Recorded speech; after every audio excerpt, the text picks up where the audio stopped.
자기 길을 모르는 성령으로 난 자. 요한복음 3장입니다. 예수님과 바리새인인 니고데모의 대화입니다.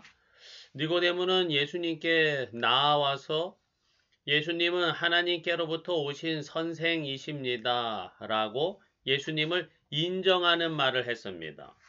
그러자 예수님은 느닷없이 사람이 거듭나지 아니하면 하나님 나라를 볼 수 없다고 말씀하셨습니다. 이에 니고데모는 어떻게 사람이 다시 어머니 뱃속으로 들어갔다가 나올 수 있습니까? 라고 반문했습니다. 그러자 예수님께서는 물과 성령으로 거듭나야 한다고 말씀하시면서 성령으로 난 자에 대해 말씀하셨습니다. 성령으로 거듭난 자에 대한 예수님의 부연 설명입니다. 예수님은 8절에서 이렇게 말씀하셨습니다. 바람이 임의로 불매 내가 그 소리를 들어도 어디서 와서 어디로 가는지 알지 못하나니 성령으로 난 사람도 다 그러하니라. 예수님은 성령으로 거듭나면 하나님 나라를 본다고 하셨습니다. 그렇다면 그 사람의 최종 도착지는 하나님 나라일 것입니다. 그런데 어디로 와서 어디로 가는지 알지 못한다는 말씀은 그 최종 목적지에 이르기까지 어디로 와서 어디로 다니게 될지 알지 못한다는 의미로도 이해할 수 있습니다. 즉, 성령으로 거듭난 사람은 하나님 나라를 향해 가지만 그 길의 여정을 미리 다 알 수는 없습니다. 그렇다면 과연 성령으로 거듭난 자의 인생길은 어떠한가요? 우리는 흔히 예수님 믿어 복 받으세요 라고 말합니다. 예수님 믿으면 좋은 일만 생긴다는 식의 의도이지만 그러나 성령으로 거듭난 자의 길은 알 수 없다고 예수님께서 말씀하셨습니다. 요한복음 3장의 말씀을 묵상하며 성령으로 난 자의 인생길이 어떠한지를 함께 살펴보고자 합니다. 성령을 받으면 지금까지의 내 인생이 다 이해될까요? 성령으로 거듭남을 도통하는 것이라고 착각하지 말아야 합니다. 동양의 관념에서 도통하다, 득도하다는 것은 모든 이치를 깨닫고 세상의 이면을 다 아는 것을 의미합니다. 그러다 보니 동양적 사고에 젖어 있는 일부 기독교인들 가운데에는 성령을 받고 거듭나면 모든 이치가 깨달아지고 인생의 모든 의문과 답답함이 해결될 것이라고 기대하는 이들이 많습니다. 그러나 요한복음 3장 8절에서 예수님은 이렇게 말씀하셨습니다. 바람이 임의로 불매 내가 그 소리를 들어도 어디서 와서 어디로 가는지 알지 못하나니 성령으로 난 사람도 다 그러하니라. 오히려 성령으로 난 사람은 어디서 와서 어디로 가는지 알지 못합니다. 따라서 성령을 받았다고 해서 지금까지 내가 왜 이런 삶을 살아오게 되었는지를 다 알 수 있는 것은 아닙니다. 내 인생은 왜 이런가요? 따지면서 시험에 들지 않기를 바랍니다.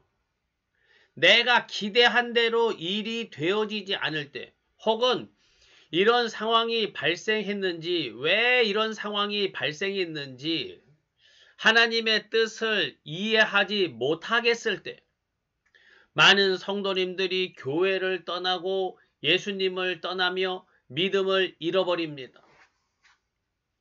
성령을 받아서 거듭났던 성도가 이제 성령을 거부하고 성령 없는 삶을 자처하게 되는 안타까운 일이 발생하는 겁니다.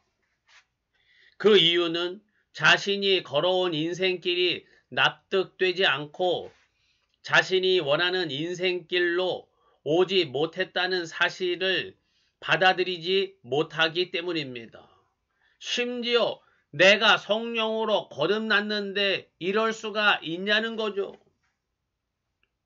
이런 현상은 성령이 없기 때문이 아니라 오히려 성령으로 거듭난 자의 길은 본래 어디서 와서 어디로 가는지 알 수 없는 길임에도 불구하고 잘못된 신앙적 편견을 가지고 있기 때문입니다. 내가 원하는 인생길이 펼쳐지지 않으면 예수님도 없고 성령님도 없다고 생각하며 시험에 빠지게 되는 것이죠. 그러므로 지나온 내 인생길을 내가 다 납득하려 하지 말아야 합니다.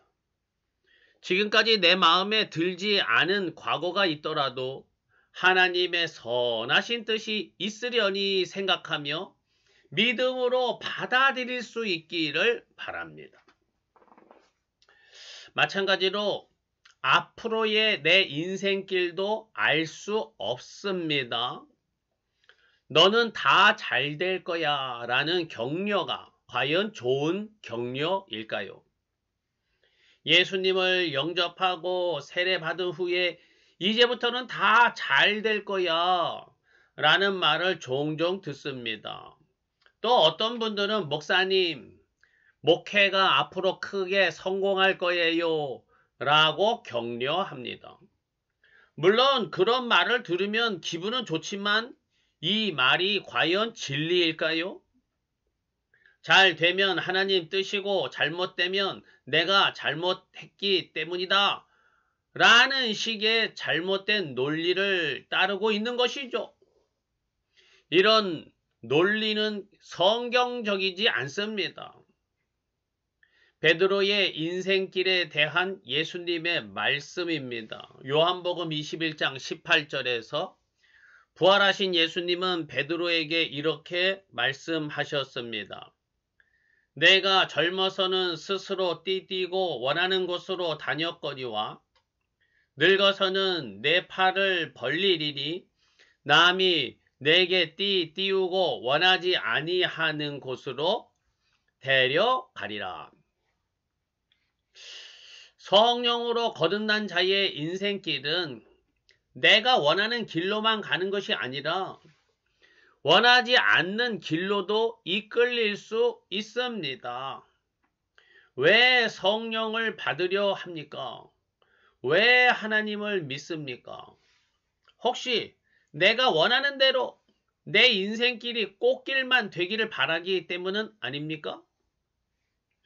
내 인생길엔 꽃길만 있어야 된다는 근거 없는 신앙 때문에 삶의 형편이 힘들어지거나 어려움이 다가올 때면 너무 쉽게 믿음이 흔들리고 하나님을 의심하고 우상 미신에게 기웃거리는 걸 보게 되거든요. 성령으로 거듭난 자의 앞길은 오히려 알 수 없다고 예수님이 말씀하십니다.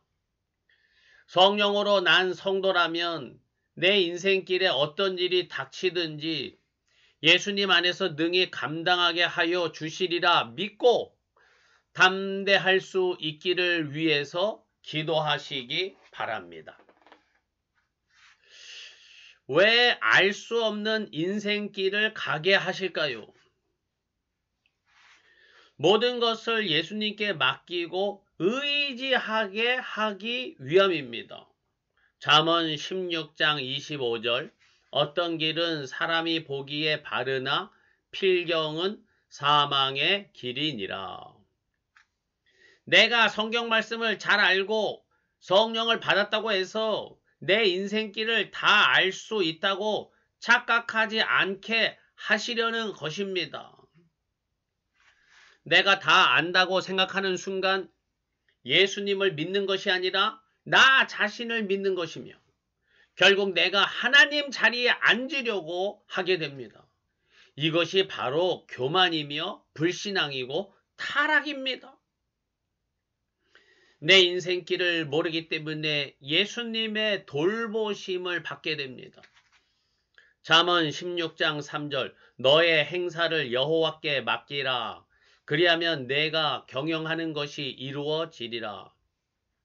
이 말씀을 베드로 전서 5장 7절에서는 이렇게 풀어줍니다. 너희 염려를 다 주께 맡기라. 이는 그가 너희를 돌보심이라. 내 인생에서 무언가 이루어지고 하나님의 돌보심을 받으려면 하나님께 맡겨야 합니다. 나의 행사도 예수님께 맡겨드리고 나의 염려도 다 맡겨드리면 예수님이 이때부터 나를 돌보시고 나의 경영을 이루어 주십니다. 그런데 내가 성령 받았다고 해서 내가 모든 것을 알고 내 힘으로 잘할 수 있다고 생각하는 순간 하나님께 맡기지 않게 됩니다. 결국 그 결과는 아무것도 이루어지지 않고 하나님의 돌보심을 경험하지 못하게 됩니다. 잘 되겠나요? 안 되겠나요? 저울질하지 말고 맡겨드려야 합니다. 우리는 흔히 이렇게 말합니다. 기도에 응답 받고 시작하겠습니다. 금식기도, 작정기도, 감사헌금, 작장헌금 미리 다 드리고 응답 받았습니다. 라고 확신한 후에야 무언가를 시작하려는 성도님들이 있습니다. 이런 신앙 태도는 겉으로는 믿음이 커 보이지만 실은 완전히 맡기는 신앙이라 보기에는 내 마음에 확신이 와야만 맡기겠다는 태도일 수 있습니다. 예수님께 완전히 맡긴다는 것은 결과를 미리 알고 움직이는 것이 아니라 알 수 없을지라도 믿음으로 순종하며 나아가는 것입니다.